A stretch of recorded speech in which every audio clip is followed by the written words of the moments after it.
So here today with Jordan from VCHRGD. He's talk you through a little bit what we're going to do on the job, but get his insight as an installer. And it's absolutely freezing, so I have no idea why he hasn't got a coat on. Cheers, Alex. So today we're going to be doing a swap out. I've done a remote survey with a customer via WhatsApp call. It shouldn't be too difficult of a job. So we're going to be swapping out an old charger for one of Alex's VCHRG7 chargers. All right, let's get into it.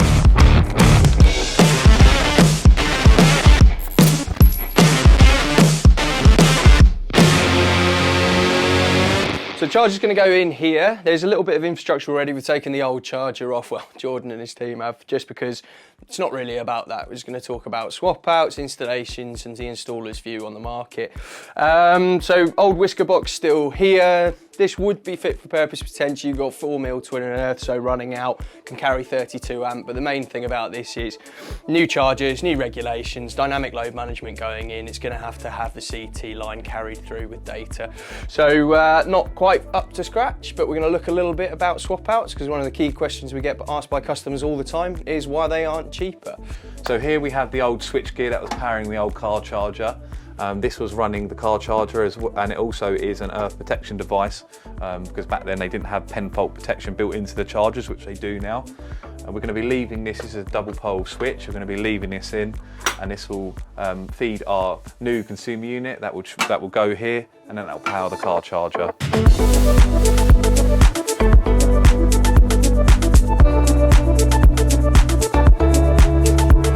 So the reason swap outs aren't as cheap as, say, just putting a charger on the wall is essentially regulations, standards have moved on a long way since then, and not everything's up to scratch. The difference between that and the price of a full install isn't as far as people actually think it would be, for another reason, and that's that the charger does make up the bulk of the cost of an install here. You're going to have labour rates, you're going to have parts and materials, and to be fair, unless someone came and did a job or it's being replaced very, very recently, an installer's still going to have to put a lot of work and a lot of materials into the job. The other thing about this is, and it's probably the most important one because it carries across a lot of industries, is that the last person to touch this work is responsible for it. Jordan and his team are going to have to issue an EIC certificate. They are responsible for the electrical work and the safety that's gone in here, which means that their reputation's on the line. They're not just going to come in, chuck something on the wall and get out of here. They have a workmanship guarantee that runs in tandem with the charger warranty. So that's 3 years coverage for our products and up to 5 years from other chargers on the market. So at the end of the day, to do the job well, unfortunately, yeah, it does cost a little bit more than perhaps you were expecting. But you get it done right, you get it done once. So here we have our new consumer unit or switch gear. It's an 100 amp main switch with a 32 amp breaker, and then it's got the surge protection built in as well. These are really good quality units, they never go wrong. We literally have had 0 failures on them. It's even got a spare way in there as well, so you could theoretically use it for another circuit. This is the surge protection, this is the main switch.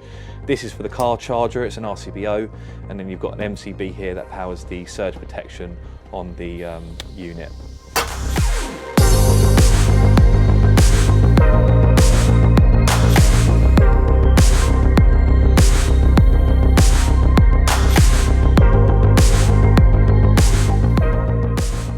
So it's probably a good opportunity to talk about the different types of install as we're looking at the cost. Obviously a swap out, seemingly the easiest of the jobs and probably your base level. But after that you'd have standard wall mounted charging. Now obviously chargers in the garage there, so we'd have to track the cable out and run it to a point of the property where it's close enough to the customer's car they can easily charge, factor in aesthetics and things like that.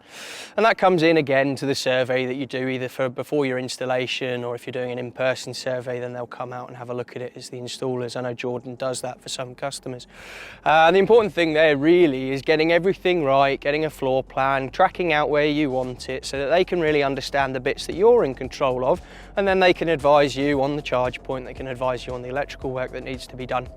So obviously that's kind of your middle ground, your standard install. Most people have wall mounted chargers, but after that you've got groundworks included, and this is really where you start to move away from what they call a standard install. If you're going to do groundworks, obviously lovely garden, lovely facade to the property here, but you're going to have to start tracking out, cutting through the ground. Obviously it's this cold today, it'd be an absolute nightmare, so you've got weather factors in, you need to be able to do the work. But on top of that then you've got to pay for a stand. There's a lot of great companies out there that do stands, companies like ePark Solutions, EV Tower, really aesthetically pleasing, a wide range of materials and finishes, and they can look incredible. The big difference there is once you add the groundworks and you add the mounting and you add the actual stand into it, you're actually talking more cost than the charger itself. So really you need to consider what type of install works best for you. If you are on a budget, then things like running it to the wall mounted and finding the right place is probably a good bit of work to go and do to get the most out of your install, because your time then becomes money that you've saved.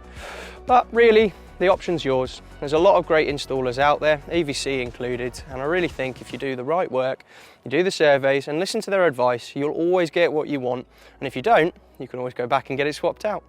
So we've got the VCHRG here. What we're going to do is we're going to fit the charger first, make off all the connections, and then that way it makes it easier when we run the cable to cut it at this end and go straight into the consumer unit. The way it's wired inside of the VCHRG, it makes it easier if you do it that way.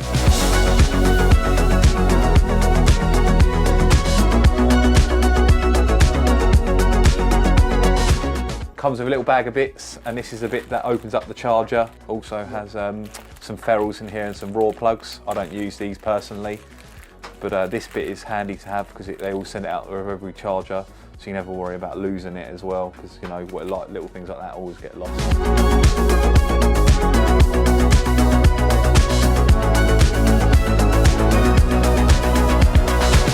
When getting an EV charger installed, no two jobs are the same. As a general rule of thumb, usually we would do a remote survey first, followed by a video survey, and then if needed, a further site visit will be made. As a general rule of thumb, usually the closer to the meter you want to go, the easier and the cheaper the job will be to do.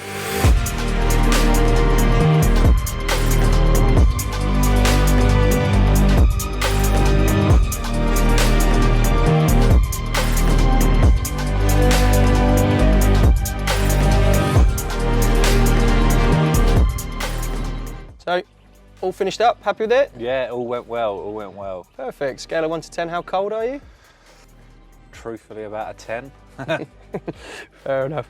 So obviously, great job on everything today, but just wanted to ask a little bit more sort of about you and some things that you like in the industry. Yeah. So you started as an electrician and then moved into being sort of an EV specialist alongside your building company?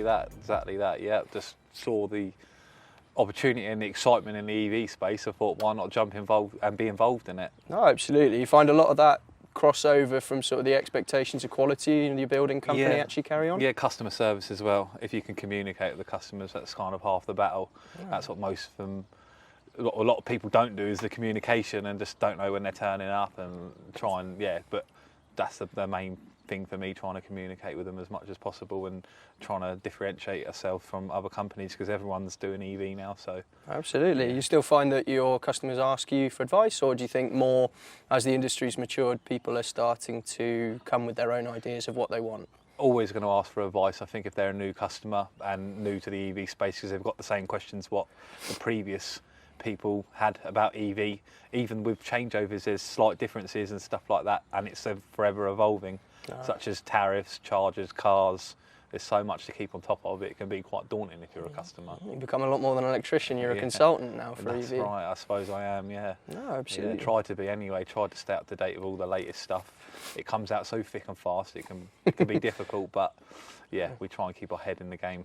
Oh, absolutely. No, it's good to see, and to be fair, I think you're a good advocate for your industry for sort of new things as they come out, and you put a lot out there on switch gear and things that you like to use. Yeah, try to be. I've got my preferences just from trial and error, but yeah.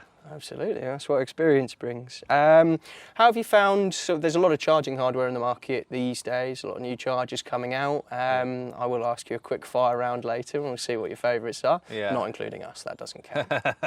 But you find it's easy to keep on top of, people are quite proactive, quite a friendly industry for new hardware, or do you think maybe there's a little bit too much out there and it'd be nice to focus? There's too much out there. It's just like, I don't know, last time I got a recce it was about 120 chargers.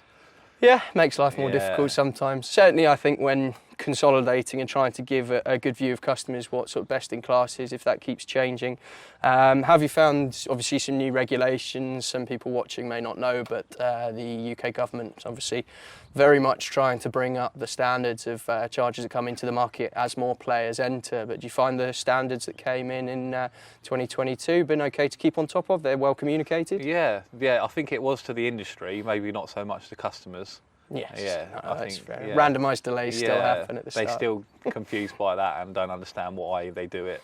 No. And then that's one of the myths as well, like, if everyone plugs in their car at the same time, the grid will blow up, which obviously that's why they brought in them regs. But yeah, we hope it won't. No, that is I think fair. Communication, education is always key, and kind of why we're doing this. Yeah. So sort of last one on you. So what makes you proud? What are you showing off when you do a charger install? Is it your cable run? I can noticed you got that one cleaned all up. We got the big wipes out. Yeah. But, I'd probably say just showing the customer how the app actually works, no matter what charger it is an important part. We don't just install and go. That's kind of a big thing for me, because I don't want them to call me up later on like, oh, how do I charge this car? And yeah, that is the main commissioning process, is the main like key part, what I'm proud of, like with myself, like what I like to do with every customer. Don't leave them high and dry, like, oh, how does this thing operate? Oh, absolutely. The smarter the charger gets, the harder it gets to use. Yeah, I think sometimes we can like when it's in the tariffs come into it, that's when it can confuse things. But from my point of view, I'll show them the charger working, plug it into the car, and always give it a test. Oh, absolutely. Yeah. Right, we'll go to quick fire round. Yeah, I'll try. Tethered or untethered? Tethered. Stand or floor or wall mounted? Wall mounted. Static or dynamic tariff? Dynamic. Favourite EV? Model X. Favourite 3 EV charging companies, obviously not including us? Omi, EVEC. It's a tough one. Go on, I'll give you 5. Go on, you can have 5. To be fair, but that's... VCHRGD is my third favourite. They're my 3 go-to brands. Kill it! It's just sucking up. But no, I really appreciate that, and it's good to get a really good insight into sort of what drives you, the direction the industry's going. It's great to see that you're prioritising customer service as well. Really appreciate your time on it. Yeah, I'm not saying we're perfect, but we definitely try. No, absolutely. Well, that's our interview with an installer. That's Jordan and EVC, and we'll catch you in the next one.